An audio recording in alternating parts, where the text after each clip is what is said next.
그러면은 사실상 미국 정부, 미국 법무부에서 이런 조치를 한다라는 것 자체를 어떤 식으로 행하는지도 좀 많이 궁금할 것 같아요. 말씀해 주신 것처럼 이제 테러 자금을 전송을 받고 그걸 세탁을 해서 뭐 현금화시키는 과정들도 겪는다라고 한다면 미국 법무부 측에서 취하는 조치는 어떤 걸까요? 근데 그 창과 방패 싸움인데요. 그렇네요. 네. 그걸 뭐 자금 세탁 방지할 자금 세탁을 음. 했는데 자금 세탁 방지하는 거죠. 창과 방패 싸움처럼. 네. 그 채널리섬 회사 분명히 여기 관여했을 거예요. 유니콘 회사인데 쉽게 말하면 그 원리 트래킹하는 기술인데 그것들 통해서 아마 제가 알기로 그걸 썼을 것 같은데 그래서 암호화폐에 대한 압수 규모를 말씀드릴게요. 압수를 했습니다. 어쨌든 하마스가 피하려고 했는데 막 피하려 열거져 했는데 결국 또 창과 방패 싸움처럼 걸리게 된 건데요.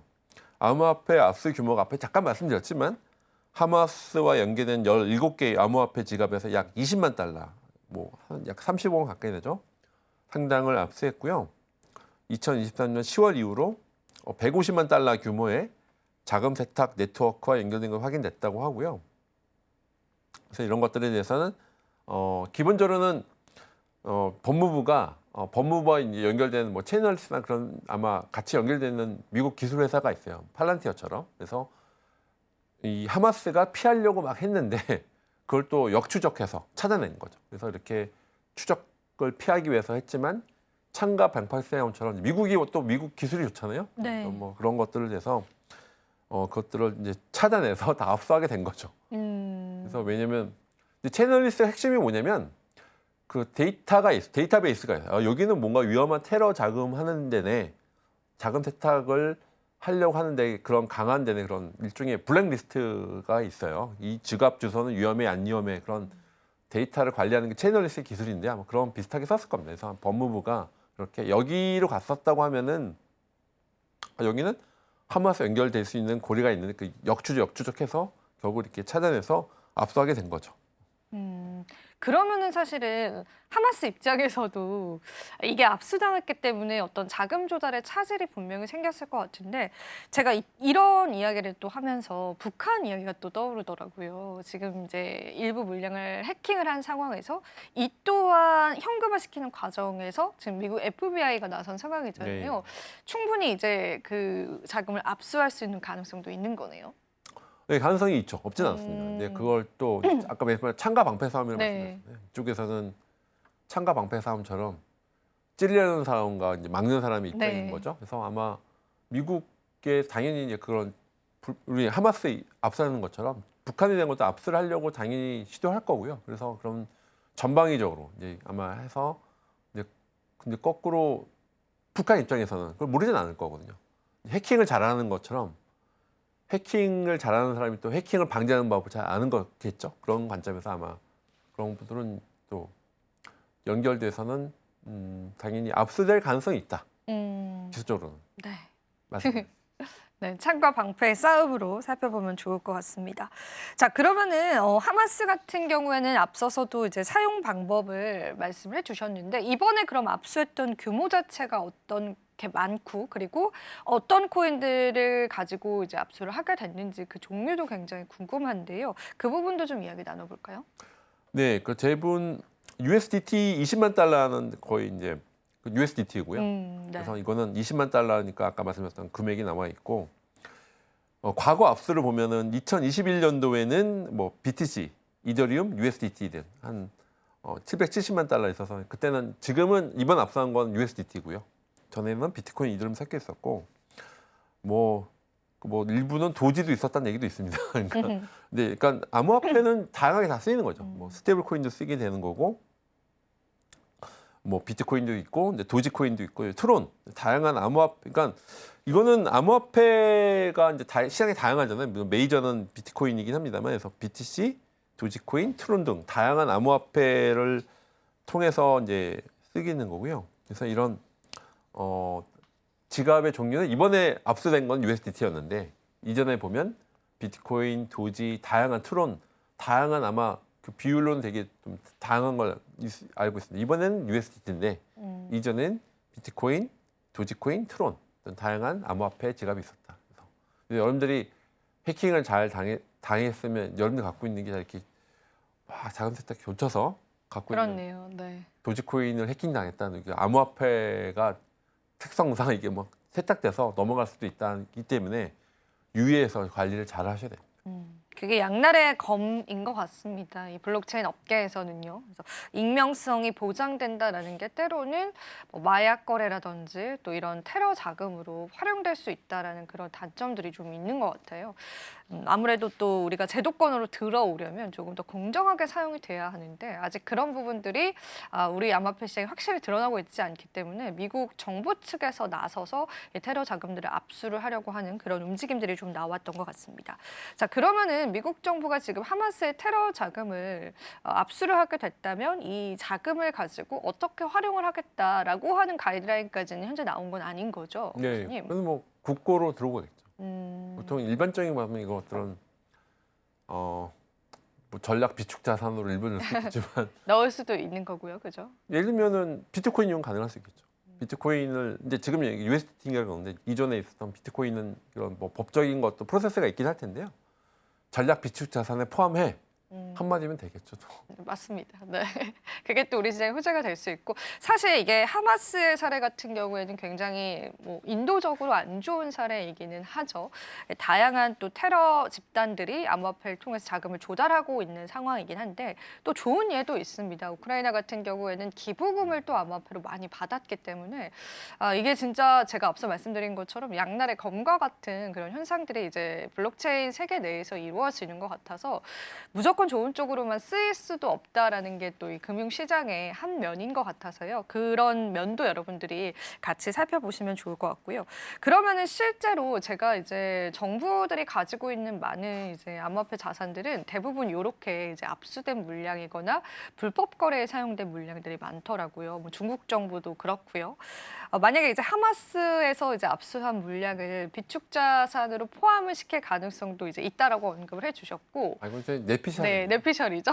근데 이제 만약에 미국 정부는 지금 이제 압수된 물량만을 비축 자산에 넣겠다라고 했잖아요. 근데 정부 차원에서의 추가 매입 가능성은 지금 현재는 어떤가요? 없나고 보나요?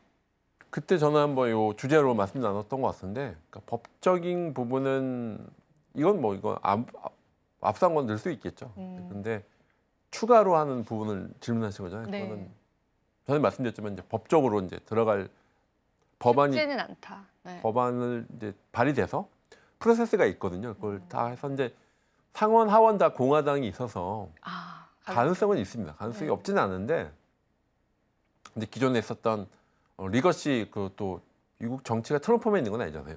트럼프의 또 우세하긴 한데 또 반대하는 사람들 보이스가 나와서 그런 관점에서는 또 넘어야 될 산들이 있다고 보여집니다. 그래서 프로세스가 당연히 가긴 갑니다. 가긴 가서 그것들은 이제 지금 약간 시장에서는 당연히 트럼프가 며칠 전에 저도 이제 회장님하고 이제 통화했던 적이 있는데 당연히 트럼프가 되면 바로 쭉 그 우상향으로 쭉 갈 줄 알았는데 그렇지 않더라고요. 그렇지 않다. 얘기하는 것처럼 다 또 단계도 있고 법안도 있고 프로세스가 있고 그렇기 때문에 그런 것들에 대해서 아마 실질적인 예상했던 것보다는 좀 슬로우하다, 느리다 그렇게 느끼실 것 같은데 그것들은 아마 좀 단계는 밟아가고 있는 거다 이렇게 보여집니다. 네, 좋습니다. 자, 그러면은 이번에 하마스의 압수 사건, 법무부 측에 있었던 이러한 조치들이 우리 시장에는 어떤 영향력을 미칠 수가 있는지가 좀 궁금한데요. 실질적으로 시장 자체를 딱 놓고 봤었을 때는 크게 이제 그 부분 때문에 변동성이 나오는 느낌은 없었거든요.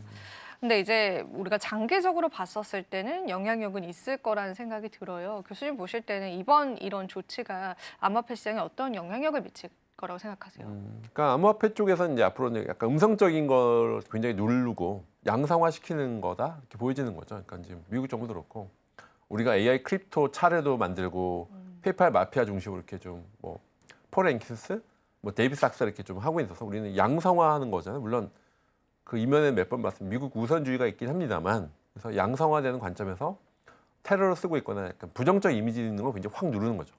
그래서 이거는 이제 절대 테러에서 못 쓰게 할 거야라고 하는 부분에서는 그럼에도 불구하고 일부는 존재하겠지만 이렇게 누른 상태에서 양성화되는 과정이라고 봐서 그런 것들은 또 긍정적으로 보입니다. 그래서 우리 이미지가 안 좋았던 부분들을 이제 실질적으로 이제 양성화시키고 실제 제도권화되고 제도화된다는 측면에서 볼 수 있을 것 같습니다. 그러면 이제 장기적으로 봤었을 때는 조금 더 긍정적으로 볼 수 있다라고 하는 부분들을 우리가 확인을 해볼 수가 있는 부분이었습니다. 자, 전반적으로 이제 교수님이 해주셨던 이야기들 좀 정리를 해보자면 하마스에서 이제 테러 자금을 세탁을 해서 그 부분을 현금화시키는 과정에서 미국 법무부 측에서 압수를 하게 됐습니다. 이 부분이 당장 시장에 어떤 영향력을 끼칠 가능성은 없지만 앞으로 이제 제도권화되는 과정 속에서 좀 우리 시장 자체를 어느 정도 클린하게 만드는 데는 그 영향력을 분명히 미칠 수 있을 것 같아요. 그래서 그 부분으로 봤을 때는 암호화폐 시장은 좀 긍정적인 흐름이 있을 수 있다. 그렇게 좀 오늘 이야기들 정리해 볼 수 있겠는데요. 추가 질문을 몇 가지를 드리자면은 그러면 이제 미국 정부가 추가 테러 자금에 관한 압박도 충분히 할 수 있을 것 같은데요. 추가적으로 압수할 수 있는 가능성들이 있다라고 보시나요, 교수님? 예, 그러니까 지금 우리 팔란티어라는 회사 들어보셨을 거예요. 팔란티어가 네네네, 들어봤죠. 네. 데이터 분석 잘하는 것처럼 네. 마치 그런 것처럼 팔란티어, 뭐 채널리스트 그런 기술들이 있어요, 미국은. 그렇기 때문에 사실은 미국이 그런 디지털 기술이 워낙 앞서 있어서 뛰어나기 때문에. 뛰어서 당연히 이제 테러 쪽이나 이쪽에서는 그걸 피해서 하려고 하는데 잘 잡아내는 거죠. 근데 그 어떻게 잡을 수 있는 건지 좀 궁금한데요. 그 과정이 어떻게 될까요, 교수님? 그러니까 쉽게 말하면은 계속 이쪽에서는 그걸 뭐 피하려고 막 이렇게 뭐 여러 지소를 거래소를 보냈다가 딴 데 보내고 거치고. 이렇게 네. 회피하듯이 하는 건데요. 네.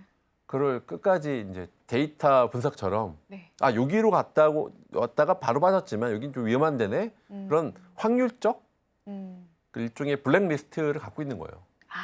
그 지갑 여기서 만약에 왔다 바로 빠졌다 하더라도 요 지갑으로 갔다고 하는 것 자체는 테러 자금이나 마약할 수 있는 그런 데이터를 갖고 있는 거예요. 쉽게 말하면. 그러면 지갑 하나를 특정시킨다라고 볼 수 있겠네요. 위험한 지갑을. 그러니까 위험한 지갑을 전 세계에 있는 모든 지갑의 리스트를 갖고 있다고 보시면 됩니다. 쉽게 말하면. 그러면은 그 특정시킬 수 있는 기준이 좀 있을까요? 그러니까 이 지갑은 위험하고 이 지갑은 이제 비교적 안전하다. 그러니까 이 지갑으로 나갔다가 그 기존에 히스토리가 있는 거죠.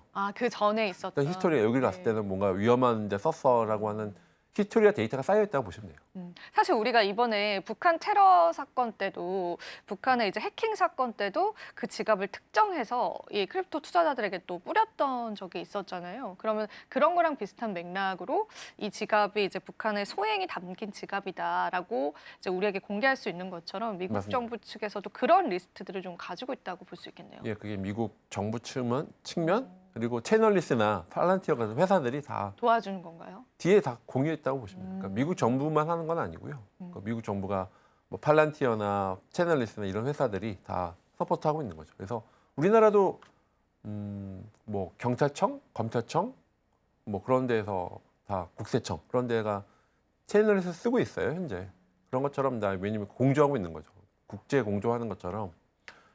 미국이 이제 이렇게 잡을 수 있는 거 미국이라는 네트워크에서 미국만 하는 게 아니라 미국 우방이라든지 네트워크 통해서 여기 왔을 때 이 지갑은 좀 위험한 것 같아 한번 조사해 보세요. 실제 뭐 현장을 가는 거는 또 그 각 나라에서 한다는 이런 그러면은 사실 테러 조직 측에서는 이제는 다른 지갑을 사용하면은 그 문제가 좀 풀리는 거지 않을까요? 그러니까 그걸 계속 아까 말했던 창과 방패 싸움이에요. 그렇네요. 그걸 만들고 또 네. 이걸 트래킹하고 또 잡아내고. 트래킹하고 또 만들고 그래서 그런 식으로 그렇다는 계속 연결돼 있다고 하는 것이 기본적인 메커니즘으로 보시면 돼요.